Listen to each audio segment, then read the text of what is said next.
Hello. I get to start the show because I think I made it on time today. I was only 1 minute late and Ani waited for me. No, you told me 5 minutes. You were here early, technically. Look at me. See, that's what I have to do with you is I have to just say actually 5 minutes sooner than I think I'm going to be here. But anyways, welcome to Big Money Stylist Podcast, episode number 28. Yeah, 28. 28. Oh my God, that's so many. That seems like a lot. I'm excited to be we're on episode 175. Episode number 3098. Oh, that's intense. But what's our topic today is on profit? Yeah, profit. There's too many P's, and I just get them mixed up. I feel like soon we're just going to be there's no P word today. We're just going with whatever topic we want to talk about. Whatever we want to talk about. Just know it's good stuff, and it's on business. And if you're specifically a hairdresser, you might find some value in this show. But even if you're not a hairdresser, I think if you're an entrepreneur, a businessman, or woman, that you might enjoy our spicy topics as well as our topics that we try to add value. Yeah. We always try to add value every week. We do, but sometimes, especially if you watch ones when it's just me and Ani, I think we we get riled up and then we're where's Val? She's not here today. But she's our calm to the storm. So I'm going to apologize now for anything that's said on this show, okay? Do we want to start with the jokes and things I was called this week? Because I got some funny ones today. Oh, kind of. So we are officially starting to sell tickets for BMS Convention 3. And in less than a week, we are well over 100 tickets sold. So it is already? Yeah, it's been Sweet. Hustle mode inside BMS. And you guys just sold out all the fall classes. Yep, the small classes, BMS intensives, completely sold out. I've gotten so many emails of people almost angry. They're like, you said you'd save me a spot. I was like, I'm sorry. I said I'd put you on the wait list, but in one day, Val got 400 text messages. I know. Okay, if you guys don't know, we interview everybody for our small intensive classes to make sure it's a good fit because it's not your regular hair class. It's super intense, so we want to make sure the vibe's good, the energy of the class is good, everybody's there for the right reasons. So we personally, I do not. Do you, or is it just Val? Now it's just Val. It was her and I last time. So Val does the calls. And it's funny because she uses her personal cell phone, and she now told us after this one that she's going to need a new phone. I was like, I would suggest that. And for him here, I think we need a special phone for events. That's my bad. I know. I think we might actually have to get a BMS number and cell phone because it's getting... Can't you do that? Can't you just get a number for something for a minute and then get rid of it, or no? Oh, I think you can for sure. I know Google Voice does something that. Yeah. There's got to be a way around it where you can actually use your phone. I think that was the problem, though. It was her phone, and all of a sudden she told me it was dying every couple hours because people were messaging nonstop. Yeah, she was at the salon one day with me. She's like, oh my God, I have 225 text messages. I was like, oh, I got overwhelmed for her. One of the chats. Hurry, throw in the garbage. You don't need a phone. It's fine. One of the chat messages inside of Mastermind, I logged in one day, 1,092 missed messages. And I was like, what do you do? Bear in mind, this group is 20 people. I commented and I go, I am reading none of this. You guys seem cool. I'm like, if you guys need me to answer something, I'm gonna need you to put it in your big pod, not in the chat anymore. Yeah. Another group, 498 missed messages. I'm like, you guys are chatty, but I like it. I'm like, I want you guys as long as it's positive, you know what I mean? They're just helping each other. One group, we'll talk about it today in the live training. They actually were like, okay, let's get to know each other more. This is who I am, where I'm from, how many kids, husband. It's been actually really cool inside all the groups. Nice. That pumps me up. So we started selling BMS Con now. And inside of that, I am personally going through and reading every single application because we're to the point where not everybody's a fit for BMS. And that sounds maybe mean or harsh, but it's just kind of the cold, hard truth of it. It does not work for everyone. So I'm going through, and if there's any red flags or they, don't fill it out or give me one-word answers, I'm like, if you cannot actually answer 8 questions with even one sentence, I can guarantee you're not going to cut it. If you want an extension demo, go somewhere else or go to a knockoff brand. But if you want to actually succeed in your business and get real results, then fill out the fucking questionnaire. My favorite is when it says, why, BMS con tickets are very limited. Why do you deserve a seat here? Yes. I'm like, that literally doesn't even actually. Same. Ditto. You know what? I have to admit, I'm kind of that asshole where I don't read. So I can't even. I'd be the one that's like, you dicks, you sold out the class. And I'd be like, okay, I'll go to convention. Just kidding, my bad. So this woman, her answers, literally the longest sentence was, why should you come to BMS Con? She goes, I'm a top-notch artist or something like that. It was there was like 5 words. That was the longest one she gave. So I'm like, no, you're not coming. You can't do the work. So I have Morgan, my assistant, going through, like, emailing people saying, hey, you didn't, like, I'm sorry. Well, and when people aren't ready, like, if I were to apply for something and they were like, no, you're not ready, I'd have been like, oh shit, they actually do read these. Cause you know how you wonder, like, that's the thing. Like I went to this Tony Robbins event and it was like, I kid you not, like a 9-page questionnaire before you had to get there. And Garrett actually knew, Tony's son. And anyway, we get to the event and then we find out Tony actually does read all those. And I'm like, well, aren't I the asshole? Because I was like, same, no, changing the world. Do you know I decline all those applications? I know. Yeah. So, but I think I would pursue if I was like, oh my God, they actually do read it. I would be like more like of a follower and more into it. And then I would be, the next time I applied, I'd go for the right reasons and fill it out. So there's people that might not be ready now, but I'm sure they're ready later. Yeah. And that's literally what I tell them. I'm like, hey, unfortunately right now, BMS doesn't seem like a good fit for you. I encourage you to listen to the podcast, find out what we're more about, and definitely reapply next year.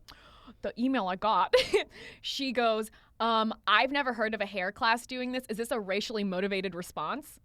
I'm like, you bitch. But it's not just a hair class. Well, for me, number one, I don't know what you look like. Yeah. I don't know anything about you. And so I responded and I'm like, number one, BMS, not normal. Our education, not normal. What we require is this. It's hustle, grind, and commitment like never before. As to address your, is this a racially motivated response? Number one, I was not born in America. 2, English is not my first language. 3, I am actually a minority. So no. Guarantee it's some white girl. It's Becky with the blonde hair. Oh, geez. Yeah, and so I was like, we don't tolerate these kind of responses inside of BMS. So your response now tells me you're not a good fit here. So the end. Thank you. And she's like, she came back super nasty at me. I never responded. I'm like, I don't have time for this. There's 100 other people in my inbox right now who need all my attention. Because I do read all of the applications, That's guys. what's funny is, like, I think people see we don't see things. And so they think that they can be an asshole and it can go unspoken. And there's times where I'm like, should I respond to the asshole? I just got an email based off one of our emails that went out. And she was like, your emails make me sick. What does this have to do with learning extensions?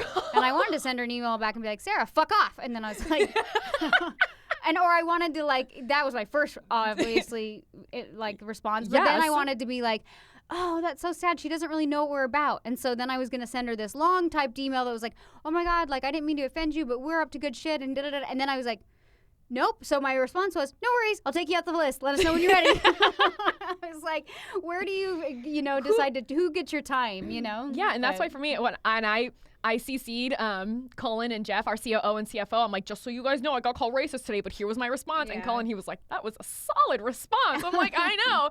Turns out I can be delicate when I kind of need to, but once again, I also was literally not born here, so wait, what? Yeah, I just hate when people pull stupid comments like that, and you're like, don't be a victim. So you read this wrong, and homie, that's a you problem, not a me problem. Your application was. Most of the answers were literally one word. Like I'm no. Nope. It's been fun. So anyway, so today we are going to talk about, I was thinking really kind of the power of manifestation in general. Because a lot of people, I know everybody's read the book The Secret, and they sit there and they're like, this is what I want. I hated The Secret. I thought it was the biggest hypey bullshit I've ever read in my entire life, and I was like, what the fuck? Who actually? We're just creating a bunch of morons in the world. I think maybe, I don't know. I think that I'm all into positive vibes, but that book triggered me. I'm not gonna lie. I think I like the concept of it. Yes, I think if you wake up every day and you're like, it's a fucking garbage day, well, then you're gonna have a garbage day. That's why for me, Wednesdays, so help me God, since I moved here, I have not had a bad Wednesday. Wednesdays, because I wake up and I'm like, it's Wednesday! Right. It's filming day. Ever since this year, I'm like, it's podcast day! And Val, she's always like, happy Wednesday. I'm like, I know! She's like, oh my God. Even today, we were texting back and forth this morning. She's like, happy Wednesday. I know it's your best day. I'm like, yes, it is. You're like, yep. But yeah, so I want to talk about, kind of clearing space, because I know there's a lot of shit happens, especially inside of BMS. I see it every day. There's so many, it's a lot of hard shit we deal with. It's not always just hair and extensions and this color didn't match or whatever. It is some deep life shit. Yeah.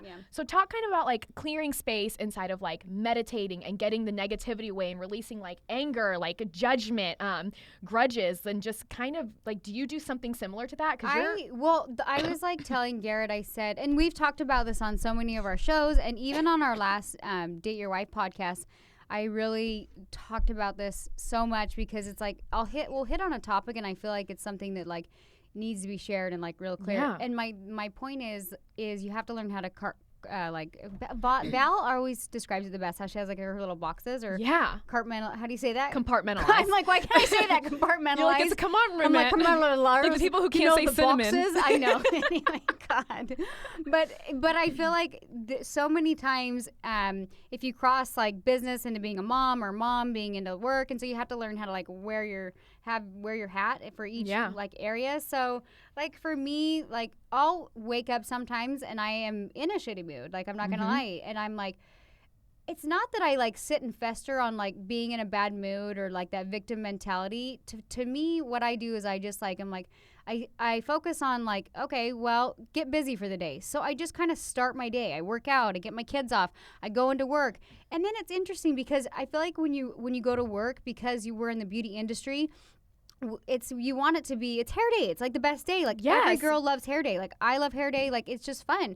And so it would be unfair for me to carry that shitty mood to the salon. And so even though I'm kind of like flip a switch and it's like, it's not that I'm faking it, but I like, nope, shut these emotions off or leave these emotions here. Yeah. And so I'll go to work and it's weird because I'll start doing work and I'll start conversations with the client and I'm like, and all of a sudden, like an hour into work, I'm like, God, I love my job. You know what I mean? I'm like, this is so fun. I love talking to people. I love the art. I love like everything about it.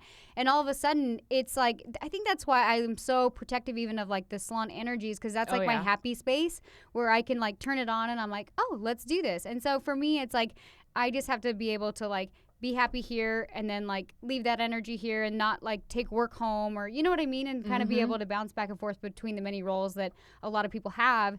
And it's tricky even with Garrett and I because we work together. Yeah. So with us, would like talking about work, a lot of times we'll be like talking about work, but if I feel it going a negative way, and this sounds so funny, I'll be like, so Ruby did the cutest thing last night. and I'll flip it because I don't want it to carry into our date night or whatnot. So right. And especially, I mean, when you wear so many hats and you do so much, and even our artists who, like I said, their moms, they're everything, something can trigger you. And I feel like if you take that from just home to business, or if you try to solve something in the middle of you being like pissed off and upset like that, you're not actually going to get a great solution. Right. It's just you're doing everything out of anger. Just like I think this always shocks people. I never speak out of anger. When I'm so mad, if I'm like that angry, I'm just like, okay, I need to take a step back. But when I'm that mad, I quiet down. I'm like, I don't curse, I don't scream, I don't yell, because I'm like, you can't take that back. You can never do that. So I'm like, I need to take a step back. And that's where I see like clearing space, almost like taking a step back to be like, okay, reel it in. To like emotionally like get into a logical space almost. Yeah, just let go. And I know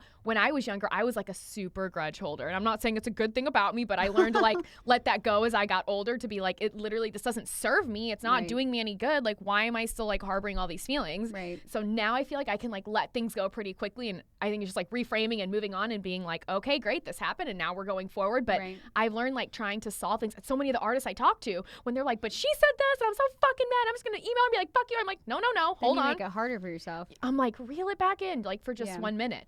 And so even with that, so I feel like meditating, because that's part of like the core four, like all of our artists do it, the warriors do it, and I've actually grown to love it in these past 6 months, which is shocking to me, because when I started I was like 5 minutes. Because it takes you back to a nequal space. Yeah, whether you're fatigued, whether you're tired, whether you're angry, whether you're mad, meditating is not because you're tired. I believe it's something that is able you to take you back to a neutral space. And I was just going to touch base on this really quick before I lose this thought, but I talked about this on our Date Your Wife podcast that Garrett and I did, but everybody has. So we went to a couples therapy one time, and they were talking about how like the therapist was talking about how everybody flips their lid. And she's like, Garrett flips his lid quicker. And so what happens with people is like everybody has their levels before their lid's flipped, and they're like not in an emotional state anymore. And so like for me, like Garrett would have like 1, 2, 3, bam, and I would have like 16 levels to my. And so when I would feel myself, and if you have two people that flip their lid, you can't emotionally have a very productive conversation. Even same goes with artists that have been in our network that maybe collided and whatnot, because it's when you worry, you're getting to those levels, and all of a sudden your lid flips and you're not in a logical space anymore. You're very much in an emotional state, and like you said, you can't unsay those things.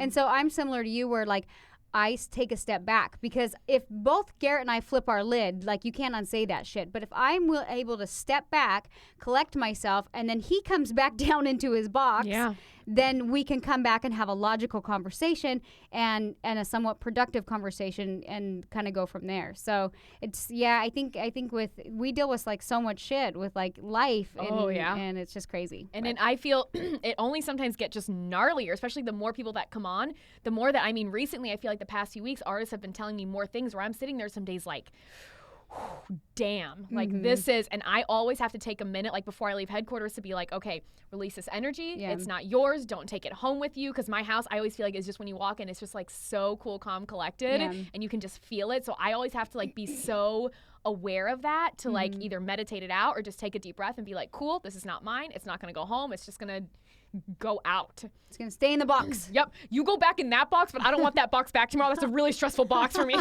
I would like that one to just stay that way, please. Right. So I feel like once you're able to like, whatever triggers you or makes you mad or upset or stress you out, whatever it is, once you're able to clear space, I feel like then you have to get clear on what it is you actually want. Because definitely when you're angry, when you're mad, when you're upset, you're like, I don't, fuck this. You can't even talk to yourself in that state. Nope. And that's just, it's a shit show. Or even if you are in a good place, like you still, I feel like everything can be kind of, not like cockeyed or topsy-turvy, but you just don't really know where you're going. Right. So, and I know there have been tons of times we sat down with DKW. DKW just recently did it on getting clear on like, this is where we're going. This is what we want. We do it with BMS where like everybody does it. So what do you do to get like clear to figure out like, what is it like deep down that you actually want? Like out of business or life or what? We can do both, either or. Yeah. You know, Ani, that is a great question. She's like, shit. Right on the spot. You know what? I think I've always felt like where I know things could go, like in my heart with like business and everything. And it's not like I have a clear path, but I just know on those days that I'm feeling shitty or feeling like you can't do this, then I've gotten better at being like telling that person fuck off.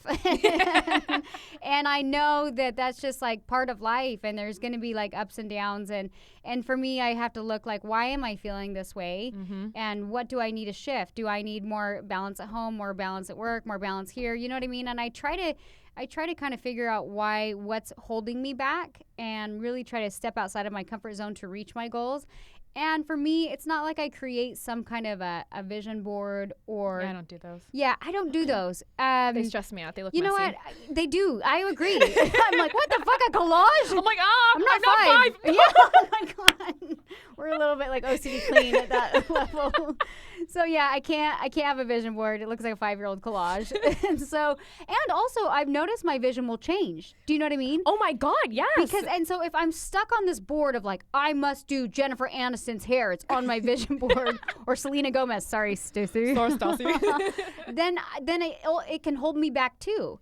Because what if my potential is not to do celebrity hair, and what if it's to go over here, and if celebrity hair comes, great. But if I'm so focused on I have to do Jennifer Aniston's hair, what am I missing? What opportunities am I missing out on? Do you know what I mean? Yes, so many times when artists come into BMS and we talk like, okay, where are you at? Where are you going? They're like, I want this. And all of a sudden, even if it's like a couple weeks down, they're getting close to hitting it, then they almost go into panic. They're like, then what am I supposed to do? I'm like, it creates... do something new. It creates chaos and confusion when people have a set plan in their life. They're like, I'm having 4 kids. I'm going to do Jennifer Aniston's hair. I'm going to marry Ken, and we're going to have a mansion in Hollywood Hills. I feel like this is a Barbie TV show. Yes. And then when shit goes sideways, they're like plummet. And you're like, oh, shift your plan. What if that, why is this? Why are you valuing doing Jennifer Aniston's hair? Like, why don't you value something else and change your story a little bit so that I don't know. So I think people get stuck in their stories of, I can't do it because this obstacle got in the way and this was my goal. So fuck it, I'm out, you know? Yeah. Or another thing I see is no matter if they're like, it's Jennifer Aniston and Selena Gomez, that's my goal. No matter how much success they find other than that. They are so set on that. Yes. And you're like, you're already doing really fucking awesome. Like, you're killing it. And they're like, no, because I always said I'd do this and this. I'm like, but look at what you're actually doing. Like, it's so great. And you know what's interesting too is there's artists that will be like, I'm going to be a platform artist. And you're like, great, good for you. But then they get on stage and they're up there and they're teaching and they're training, but is it fulfilling for them? Are they making more money? Are they sometimes they are and sometimes they're not. Sometimes it could be very much like just showy, and they're doing this platform artist stuff for free for other people, and then they're like getting drained, sucked dry at home or whatever it is. And then that's not good too. They're like, oh, I always said I was going to be a platform artist though. That was my goal. And you're like, but you're not fucking paying your bills and your kids you're are not at home. remotely happy. And you're not happy. So what if that is your goal and you're not happy, then why are you where does this lead, you know? So it's like, just because you have that on your vision board or your end goal doesn't mean that's always the exact path that, in my experience, that you should be taking. And even like you just said, when people, they're like, I want to be a platform artist, and they do it and then they hate it, they feel, they're like, my life is garbage. And this happened with Val. Sorry, Val, you're not here, but you're still coming into the podcast. Her goal was always to be like the salon owner, the salon manager, like have a team, her own salon. She was salon manager for a month, and holy fucking shit. At the end, she's like, I hate this. It's literally the worst. And her and I had a really big talk about it when she was given the choice of salon manager or BMS. And she's like, but Ani, she's like, you know, when I started doing BMS, she's like, I was like, I'm not doing a fucking live video, like live training. No, she's like, and now it's like, I'll do podcasts, live training. And it's like the new norm. Yeah. She's like, and she told me, she goes, what if I just haven't given it enough time? What if like I'm giving up too early? I'm like, I hear you, but does this make you happy? She's like, no. Yeah. And I was like, listen to your gut. I'm like, her instinct is so spot on. I'm like, you've never doubted yourself before. Don't do it now. It's okay for your vision to change. You're not a failure. You just grew and you changed. And inside of you growing, you found something you love more, which is BMS and training, because it's the best. It's interesting because like I remember I went to the Paul Mitchell School, and they had this huge hair show every year in Vegas, and I would go to this hair show, and I remember I was like in awe at these people on stage. I mean, they did a haircut with like a broken bottle at one point. It was like when Robert Cromie's was like the shit, and like I was like, whoa, and it was cool because I was like, I was like, all I'm imagining was in the salon taking a beer bottle going, all right, exactly, that's what it was so showy and ridiculous, but I loved it. And anyways, I think it was Robert Cromie's, because he's a big insane. He is insane, but I'm like, I really like him in a great way, in such a good way, like it's great. But anyway, so I remember thinking like, I'm gonna be on stage, and there's gonna be a crowd like this, and I thought I was gonna be on somebody else's stage, you know. And as we build BMS and I'm on stage, like it's interesting because even I catch myself being like, well, this is my stage and I was going to be on that stage, and then I'm like, wait, my stage is really fucking cool. Have you seen our stage? But not only that, it's like, it's my stage. Like, these students are our tribe. Yes. I'm not up there to like show off. I'm just like so excited to like share my passion. And it doesn't, to me, it's weird because I have these surreal moments where I'm like, oh, I'm on stage. Oh, cool. You know what I mean? Oh my God, yes. Yeah, sweet. But I knew I'd be on a stage. I just didn't realize it would be my stage. And if I had kept to this plan of like, I'm just going to be on the big Paul Mitchell stage, and maybe that comes one day. Maybe there's more stages. However, if that was my end goal, I don't know if I would have ever even started the whole like NBR BMS thing, my own thing. I would have aspired to work for somebody else. You know what I mean? I've had those same things because I've always said I wanted to train and I wanted to educate, but I just never found something that I was like, this is it. Obviously until BMS. And even for BMS Con 2, was standing up there, for me it was a moment of, oh my God, you have been the person sitting in the crowd watching the person on stage. Now you're the person on the stage. Right. Like all these people have come here to see us three. Right. Like they oh my God, like they've been talking to you for 3 weeks. They've been inside the pre-training. We get to how many emails and DMs and everything about like everything. Like, oh my God, it blew my mind standing there like, holy shit. Here we are. But it feels like norm too. For me, I'm just like, this is awesome. Yeah, you're like, it's fun. Great. Yeah, totally. Yes. And so even like getting clear on what we want, I think a lot of times we almost feel guilty for what we want. Like people, and this, I don't know if this makes it sound shitty or not, but I never had like the opportunity to just go into a store and buy whatever I wanted. Yeah. And I told myself, I'm like, there will come a day where I will be able to walk into Nordstrom, say, I want that, and not even look at a price tag. Like, it might sound like not a self-centered goal, but like a shitty, like whatever. Like you just don't care. Like you're not stressed that you have to check the price tags and be like, ooh. And I wanted to do that once, and then I did it not long ago, and I walked out, didn't even think about it, but I'm leaving this whatever store I was at, and I was like, son of a bitch. I just did it. And you're like, $2,000. What was that? I'm just kidding. I'm like, who am I? I blacked out. Can I return this, please? What's Balenciaga? They're like, no, ma'am. You cannot do refunds on this. But I think that's so cool. So talk about like the goals that we have, because so many artists come in and they're like, I want to make more money. Yeah. But they whisper, they're like, I want to make more money. And they're like, I'm like, don't apologize for what you want. Yes. Like you need to go for it. I think in our industry, we're very much lovers of the art. Oh, yeah. And I think women in general, I mean, I guess I shouldn't speak generally, but I'm a woman, so I'm going to. But I think that we have a hard time being like demanding pricing. Do you know what I mean? Yes. Like, this is what I'm worth. This is what I'm going to charge. This is what it is. And I think guys break it down different, and they're just like, here's what it is. Here's what the price, man. Here's the price, dude. It is what it is. But I think women have a little bit harder time, and I don't know if it's just because we love our work so much, or there's so much. I think that so many people, like artists, I see this all the time, like it's fun to be a hairstylist like before you hit to the burnout phase. And so even then it's still kind of fun, and so it's hard to charge a lot because it's fun.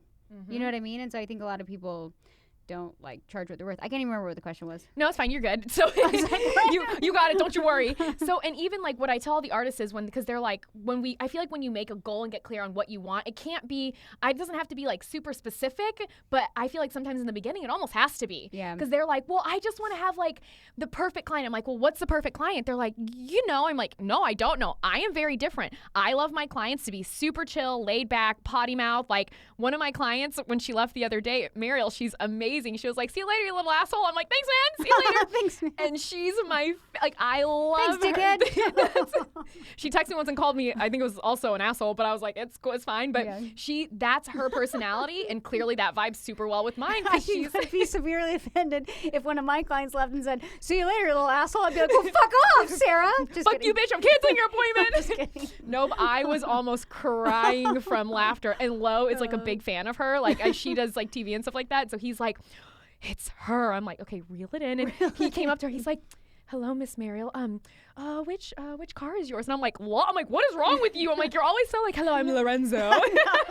Don't act shy now, Lo. It was awesome. So when he left, I was like, he's a big fan of yours. I think he's stressed out. So when she left, she was like, thanks for being a fan. He was like, like, how did she know? I'm like, oh, crazy. But I did tell her. But I tell all my artists, I'm like, you want like, or they say like, I just want to have more money. Well, what does that look like to you? I tell them, I'm like, you need to get clear. So when you want the perfect client, well, what does she look like to you? Mm-hmm. How old is she? What does she do? What are her hobbies? Like, what does she look like? And even inside of BMS, we've done something really similar.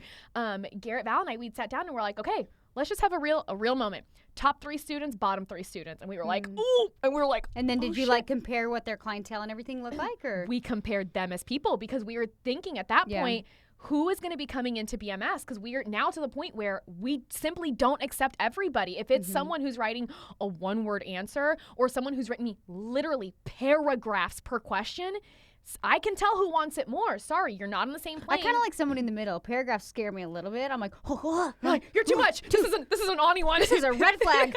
And for me, I'm like, look how dedicated you are that you wrote so much down. I love it. But we sat down and we're like, okay, the top 3 artists that we have inside BMS, what are their traits? Like, not what do they look like, but what do they do with business, with their clientele? Like, what are their 3 biggest traits? And we started writing it down, and we're like, the 3 bottom ones, what are their traits? And we started writing it down more, and we saw, we're like, holy shit, they're almost identical. Like, there's so many similarities. And the bottom and the top were so many similarities? The top 3 were so similar, and the bottom 3, yeah. Okay. And so then we started looking through, and now reading these applications, I can look through and be like, You know what to look for. Yes. Yeah. And I think that's so important for our don't artists. You think the bottom 3, I get in this place where I'm like, well, they need us the most, but then I'm like, but are they going to be harder to babysit? And are they ready? No. And here's an interesting one. I had a woman who applied for BMS. I approved her application, and I sent her an email like, hey, congrats, da-da-da. She's like, I bought my ticket. I just have some more questions. I'm like, shit, my email literally said, don't ask me 500 questions, but all right, let's do this. I'm like, damn it. And so she was like, do I have to buy this kit, or if I have the tools? I'm like, you don't have to buy the kit as long as you have the correct tools. It's fine. She's like, okay, do I need a mannequin and a tripod? I'm like, well, the email said yes. I'm like, yes, you do. She's like, are you going to provide me hair? I'm like, no, not for pre-training, but at convention, yes. And she's like, well, this seems like a steep price to pay for not getting a lot. It's $1,000 for 3 days. So, and 3 weeks, 21 days of pre-training. Nobody offers that. So you know what I did? I emailed her back and I was like, not a fit. I hear you. Okay. And it turns out that BMS is not a fit for you. Yeah. I will be refunding your money, and I highly encourage you to listen to our podcast, find out what we're actually about, and reapply for next year. You know what's interesting too? I got 8 more emails in a row after her saying, please God, no, please no, please no, please From no. her? Yeah. It was literally like one after the other She's like, please no, please no, please don't refund, which you know how quick I do things. I'm like, I said I was going to refund. I'm in it now. I'm like, I already refunded you, man. And she came back to me and was like, let me explain my situation. She's like, first, I apologize. She goes, that was rude. And I was like, I hear you. Yes, it was. And she's like, but I am, my husband and I, like, we don't make a lot of money and we have a kid and I've been the producer and I'm just trying. She's like, I know that $1,000 is not a lot to you guys, but it's a lot to me. And I'm like, hold on, homie. It's like, a lot to everybody. I came into this making $4,000 a month. Yeah. So $1,000 there. No, that's a lot of money. Yeah.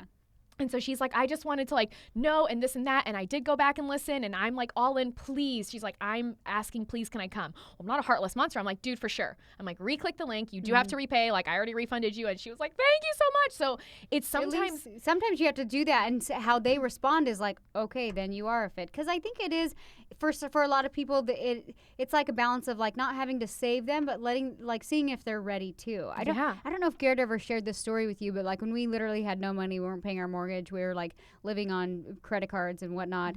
We had like no money in our bank. And he says to me, like, I'm going to go to this Brendan Bouchard event or something in San Diego. And I'm like, okay, how are you going to get down there? And he's like, I'll just drive. And I'm like, because I knew, I'm like, fuck, we can't even afford a flight right now.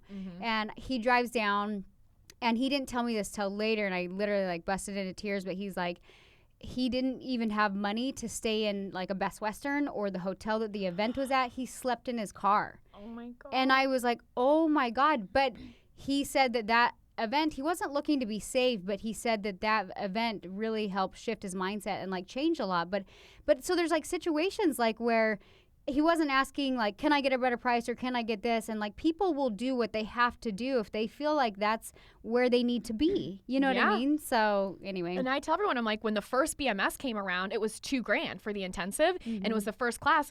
Do you think I had $2,000? Because the answer is no, I did not. I got a credit card. I put on my credit card and I was like, I'm gonna need to pay you off though, because I don't like that. So I'm like, I didn't have this money at all, period. I just made it work because I knew I'm going to be there. Like, I have to go to this class. So even then, like, and I tell people, I'm like, look at your life. Like, what is it you want inside of your life? Because people, they're like, I just want like freedom and space. Well, what does that look like? Right. What does that actually mean to you? And I think that's the problem I see with people. They want like the profit itself.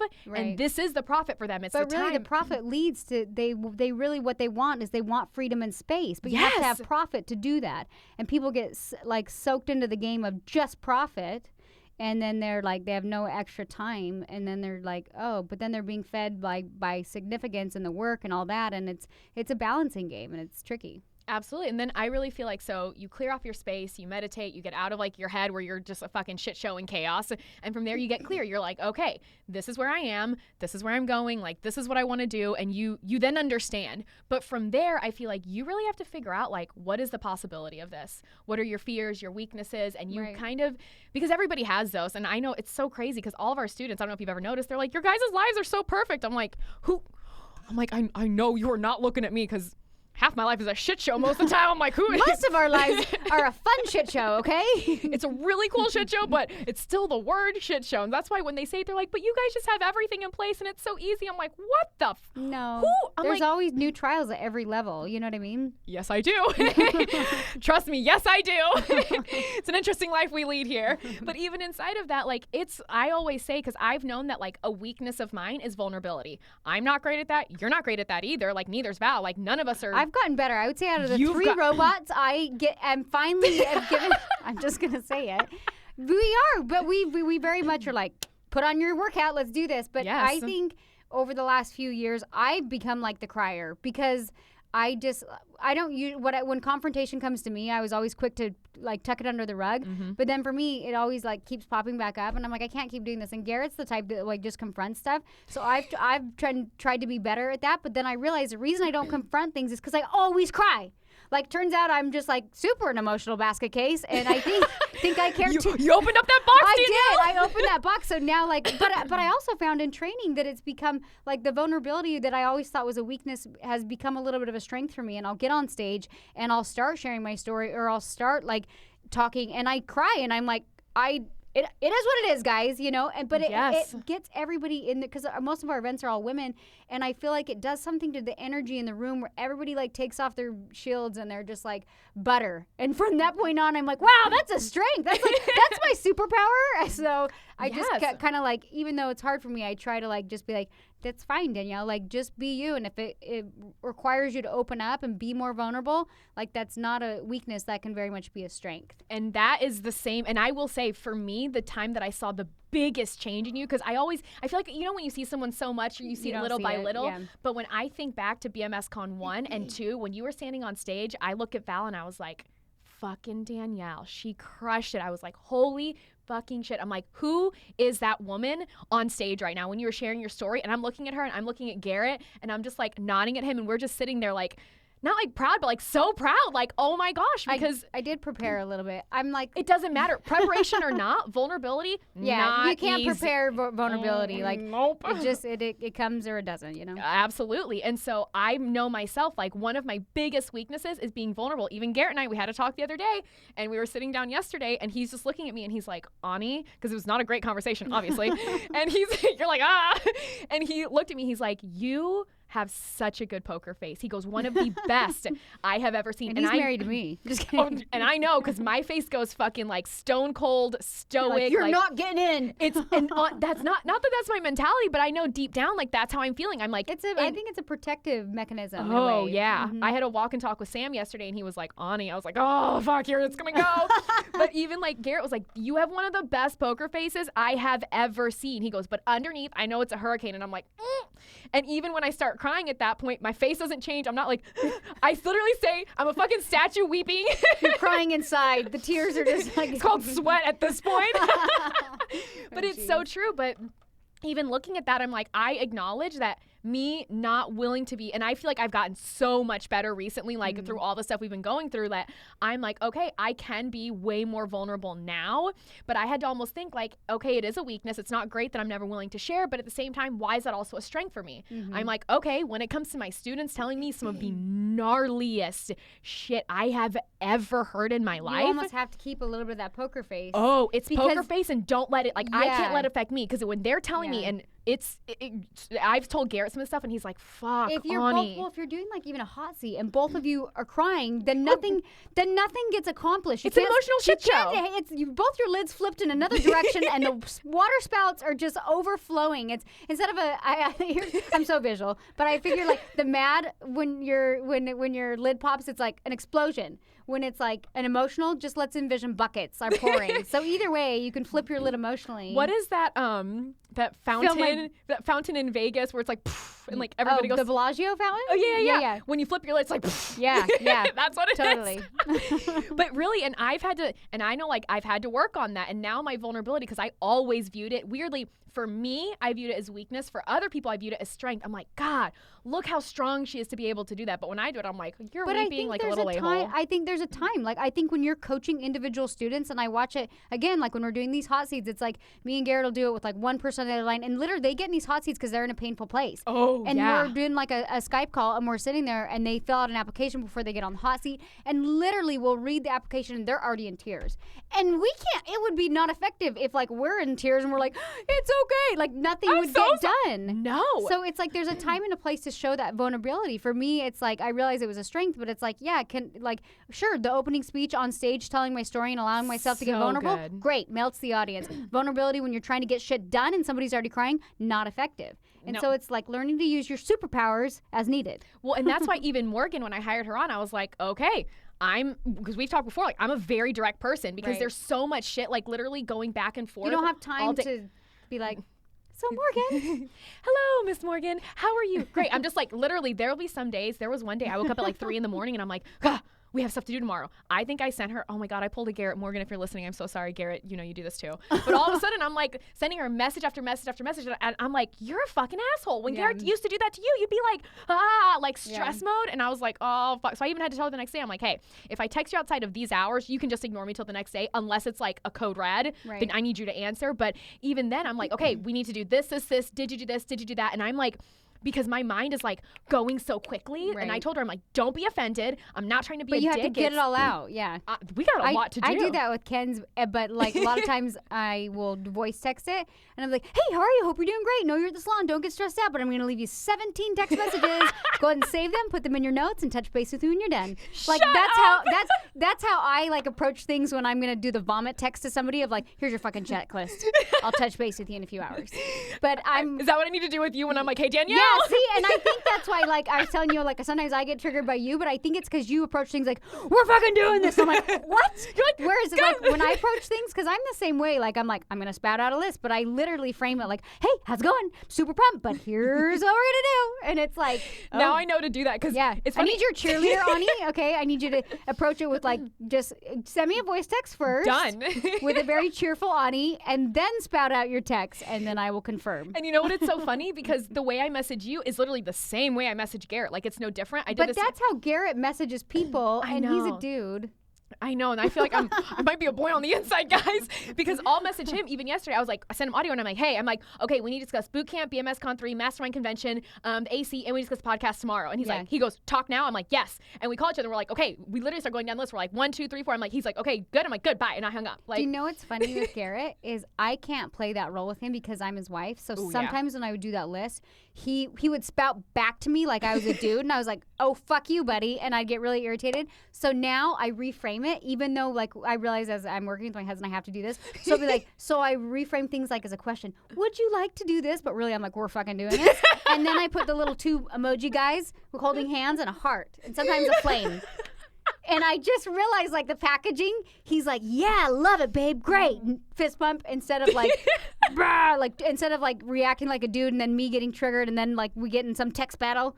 Like, oh, my God, that's hysterical. Just send me an emoji or a flame, Ani, and I'll just know. That's why when I texted you yesterday, I was like, it's at 11, Danielle, and I put, like, the laughing, crying. When we were talking, I was like, was that one offensive? Because I thought it was really funny. Sometimes the laughing, crying, when somebody says a comment, I kind of think they're a dick, too, though. No, I didn't think that yesterday. I was just working. Sometimes if you get a flex from me or a laughing, crying, I'm kind of being passive aggressive. Oh shit! Now I know. Yeah. So if you get a flex, I'm. It's my shield. Are we trying to take power? It's my shield. It's my shield. If you get a flex from me or a laughing, crying on an irrelevant question, I'm being a dick. So you know. But anyway, I love hearing that though. Yes. And for me, I feel like if I put emojis, I think it's hard for me because if I'm putting emojis, it's because I'm like I'm honestly laughing. Yeah. Or like trying to be like, hey, it might sound like I'm being a dick, but I'm not. No, I get it. I'm like you. I'm super direct, and then I realize like my mom would text me all the time too. This has nothing to do with the show. But she would text me all the time too, and she'd be like, it was very matter of fact, and I was like, Mom, you mad at me? What? Fuck off! I was just so mad, and so I just noticed when people send me an emoji, it just changes. So I started sending emojis to people because I realized that emojis. Yeah, so everyone gets an emoji. I think unless you get this. I'm like, oh, Danielle's flexing on me. Oh shit, it's not great, guys. Retreat. Send a happy one. Quick, send a heart. What's your favorite color? Do you like the black? Because that's my favorite. Oh, I do like the black. Yes. I know when I get a colored heart, I'm like, that's nice, but where's the black one? Everybody knows. My black one is like a firm, like, it's like I love you and I mean business. That's what my black heart means. I feel like if you get a red heart from me, because that's the only other one I'll ever use, it's because I'm like, I really like truly deeply feel you. If you get a yellow heart, I don't really like you. Everyone on staff right now is going back to look at their text from you being like, oh God, it was You don't yellow. Want a flex or a yellow heart from me. That's me shit. being like, you're not that important to me. Holy shit. Danielle was also, she's sitting there, she's like, fuck, I think I sent one to Ani yesterday. Oh God. So we're unfortunately coming to the end. I'm like, I want this to go on forever. Sorry, that was a bad way to end the show. Did we hit all our topics? For the most part, yeah. So just really, let's touch back on like manifesting things inside of like clearing your space, getting clear on what you want, and really figuring out like the possibility and then going forward with persistence itself. Yeah. I just think it's important, like we talk about it all the time, like doing the work, not skipping steps, and just staying consistent and persistent. I think that a lot of people, they'll say, well, I'm doing all these steps to my plan and I give up because my plans went south. And you're like, well, shift your gears and go where you feel like you should be going to follow your plan. You never know like what opportunities are open. And I think that the main message is just like kind of stay consistent. And like for me, it's like follow my heart and my intuition, but like be able to logically back it up and not get stuck in like this emotional state. Absolutely. So here's what I encourage you to do. Look at what you're doing right now inside of your life and your business. And if you see you're like, shit, I have actually put myself in a box because I thought I wanted to do this, I hated it, or I've been focused on this one goal so much. Rearrange, jig it, journal about it, meditate about it, do whatever you need to do to get yourself out of that box, and we will see you guys next week. Bye.